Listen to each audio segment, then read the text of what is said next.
अशोक जी अपनी पत्नी के साथ अपनी रिटायर्ड जिंदगी बहुत हंसी खुशी गुजार रहे थे। उनके तीनों बेटे अलग अलग शहरों में अपने अपने परिवारों के साथ रहते थे। उन्होंने नियम बना रखा था, दीपावली पर तीनों बेटे सपरिवार उनके पास आते थे। वो एक सप्ताह कैसे मस्ती में बीत जाता था, कुछ पता ही नहीं चलता था।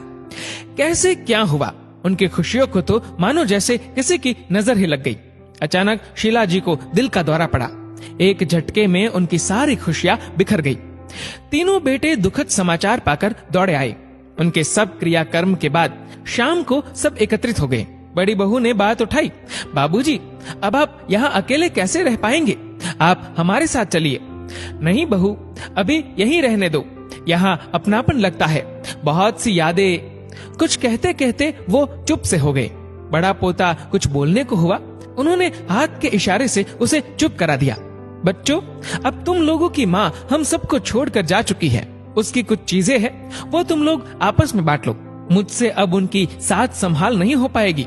ये कहते हुए वो अलमारी से कुछ निकाल कर लाए। मखमल के थैले में बहुत सुंदर चांदी का श्रृंगारदान था। एक बहुत सुंदर सोने के पट्टे वाली पुरानी रिस्ट वॉच थी। सब इतनी खूबसूरत चीजों पर लपक से पड़े। छोटा बेटा जोश में बोला, अरे ये घड़ी तो अम्मा सरिता को देना चाहती थी। अशोक जी धीरे से बोले, और सब तो मैं तुम लोगों को बराबर से दे ही चुका हूँ। इन दो चीजों से उन्हें बहुत लगाव था। बेहद चाव से कभी कभी निकाल कर देखती थी, लेकिन अब कैसे उसकी दो चीजों को तुम तीनों में बांटू। सब एक दूसरे का मुंह देखने लगे। तभी मंझला बेटा बड़े संकोच से बोला, ये श्रृंगारदान वो मीरा को देने की बात करती थी। इतने में छोटा बेटा भी बोल पड़ा, पिताजी, ये घड़ी माँ अक्सर सरिता को देने की बात किया करती थी, पर समस्या तो अब भी बाकी ही थी। वो मन ही मन सोच रहे थे, बड़ी बहू को क्या दूं? उनके मन में भाव शायद बड़ी बहू ने पढ़ लिए थे। वो बोली, बाबूजी, आप शायद मेरे विषय में सोच रहे हैं। आप श्रृंगारदान मीरा को और रिस्ट वॉच सरिता को दे दीजिए। अम्मा भी तो यही चाहती थी। पर नंदिनी, तुझे क्या दूं? समझ में नहीं आ रहा।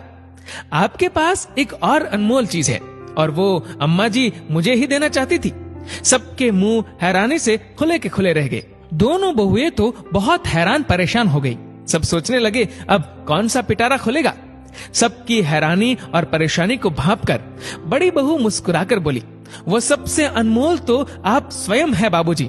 पिछली बार अम्मा जी ने मुझसे कह दिया था, मेरे बाद बाबूजी की देखरेख तेरे जिम्मे।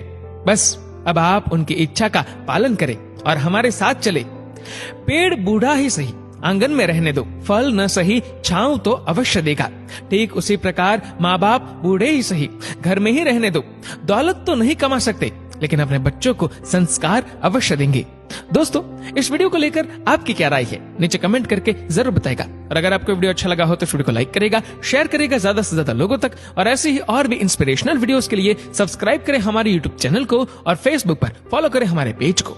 धन्यवाद।